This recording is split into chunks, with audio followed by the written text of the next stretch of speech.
अस्सलाम वालेकुम दोस्तों, क्या हाल हैं, कैसे हैं। वाक़यात की कड़ी का वाक़या 4 सन 1992।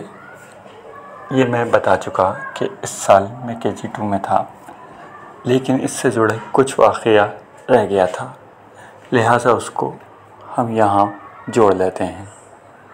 1992 के आखिरी इम्तहानात थे KG2 के, जो कि जल्दी कर दिए गए थे इस वजह से क्योंकि वर्ल्ड कप चल आना था। वर्ल्ड कप के दिनों में हमारे स्कूल में इम्तहानात जल्दी ले लिए गए थे।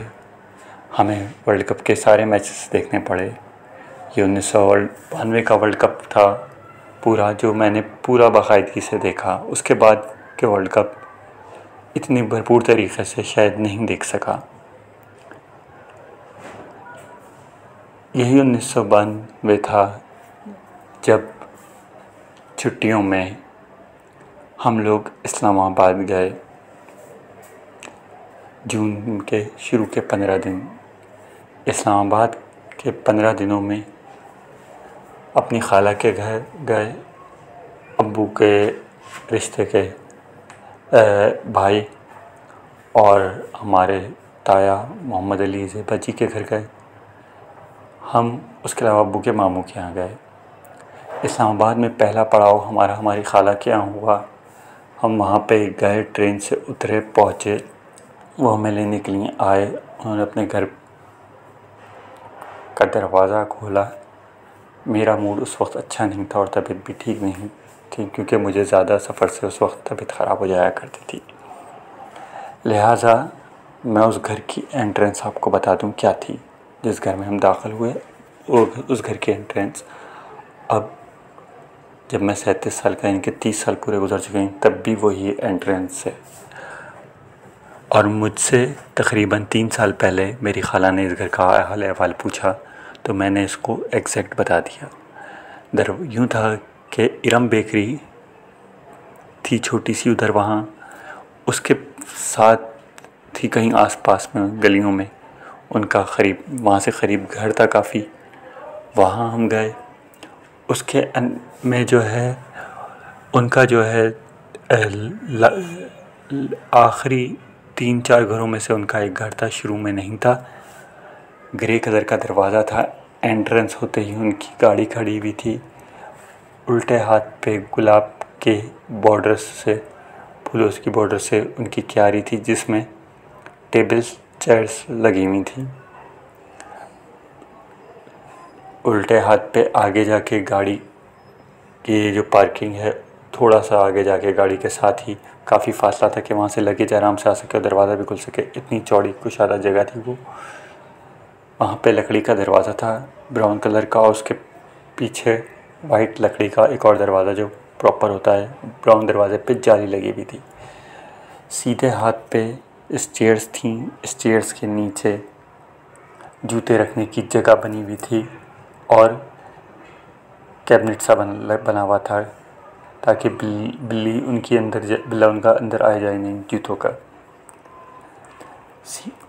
उल्टे हाथ पे सीढ़ियों के साथ एक गेस्ट रूम बनाया हुआ था। उसके आगे एक रूम था और उसके साथ एक और रूम था जो किचन के साथ लगा हुआ था, यानी कि सामने आपकी आंखों के बिल्कुल स्ट्रेट। और किचन के सामने के बाद थोड़ी सी जगह थी खुली हुई, और वहाँ से पीछे बर्तन धोने और एक साइड पे मशीन लगाने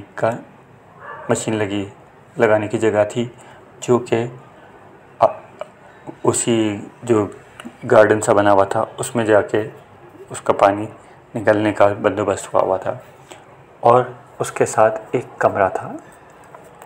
ऊपर सीढ़ियों पे चढ़े हैं तो सीढ़ियों पे चढ़ते ही सीधे हाथ पे 2 कमरे थे प्रॉपर बने हुए, अच्छे बड़े कमरे। कराची में जितने कमरे हमारे यहाँ एक मास्टर बेड के होते हैं, उतना बड़ा एक कमरा था।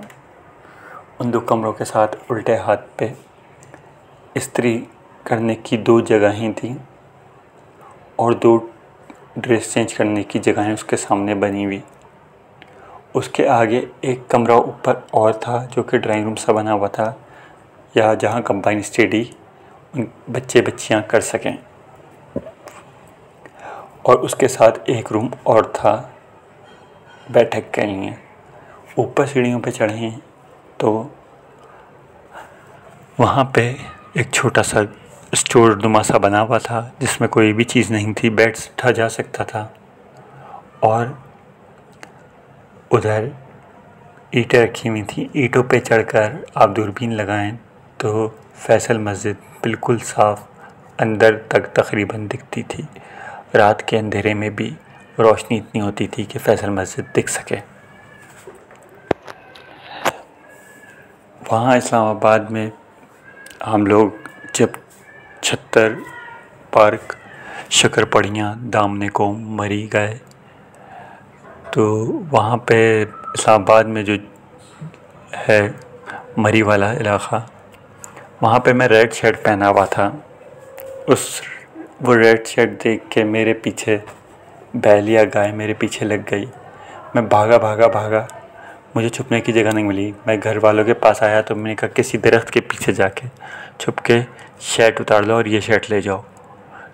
गाय भागती भी आ रही थी। मैं भागा। एक दरख्त था, वहाँ पे ज़्यादातर नारियल या इस तरीके के दरख्त जो बड़े लंबे हैं और पतली जिनके तने थे, लेकिन वो थोड़ा चौड़ा दरख्त था, पता नहीं किस चीज़ का था, नहीं मालूम। उसके नीचे उधर जाके मैंने शर्ट बदली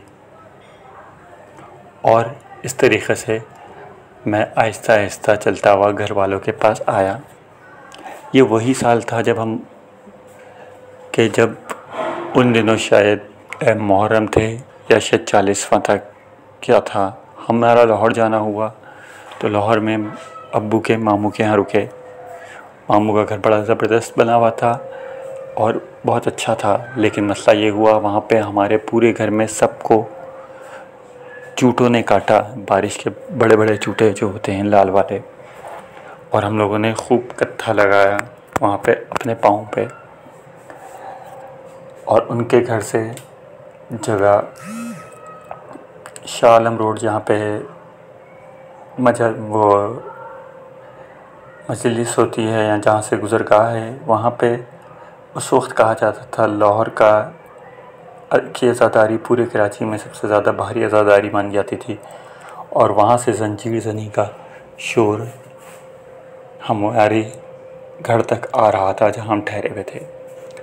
अगले दिन हम वहाँ पे खाना वाना खा के शाम के टाइम, एक दिन 2 दिन रुकने के बाद, हम शाम के टाइम पे कॉल करके मोहम्मद अली साहब के घर गए। मोहम्मद अली साहब के घर कॉल करके जब गए तो उन्होंने आने के लिए कह दिया, लेकिन उनको याद नहीं रहा था। उन्होंने आने की हामी कर दी थी कि आप आज जाइए। हम शाम को पहुँचे तो उनके यहाँ चटाई लगी हुई थी, और चटाई से हम अंदर घुसे तो नौकर थे और सामने ज़ेबाली खड़ी हुई थी हमारे इस्तकबाल के लिए। हम लोग बैठे, हम लोगों ने कुछ देर बात की। फिर मालूम हुआ कि आज उनके यहाँ कोई महफ़िल है, नुसरत फ़तेह अली ख़ान मुमकिन वहाँ पे ख़वाली पढ़ेंगे, कुछ इस तरीके का है। लिहाजा मोहम्मद अली साहब उस चीज़ सब में भी मसरूफ़ हैं, तो हमारी उनसे मुलाक़ात नहीं हो सकी। हम चाय वाय पी के मग़रिब की अज़ान के वक्त वहाँ से निकल खड़े हुए और तांगे में हमने सफ़र किया। तांगे में सफ़र करना बड़ा महज़ूज़ और बड़ा पुरलुत्फ़ मरहला रहा। और फिर उसके बाद हम अगली सुबह अब्बू के मामू के यहाँ से वापस इस्लामाबाद को गए। और इस्लामाबाद में हमने इस्लामाबाद पहुँच के रात आराम करने के अगले दिन वहाँ पे हल्की बारिश हुई। बारिश में वहाँ पे छलनी खाना और मौसम का लुत्फ़ लेना, गार्डन के अंदर बैठ के एक हसीन मरहला था, क्योंकि कराची में फ़्लैटों में रहने वाले लोगों को ये नेमत मौजूद नहीं होती। और कराची में हरियाली नापैद है तकरीबन एक अरसे से आबादी के हिसाब से। लिहाजा हमने वहाँ पर दिन गुजारे, घूमे फिरे और फिर वापसी की राह ली। जून जुलाई की छुट्टियों में जून के ही महीने में आखिर कराची पहुँचे तो वो होलनाक तारीख शुरू हो चुकी थी जहाँ से ऑपरेशन स्टार्ट होता है, यानी कि 19 जून 1992। तो ये एक वाक़या की कड़ी में ये लम्हात या ये चीज़ें 1992 से ये रह गई थी, वो लिहाजा एग्ज़ाम्स के बाद की कहानी के बाद यहाँ जोड़ दी गई हैं। शुक्रिया सुनने के लिए।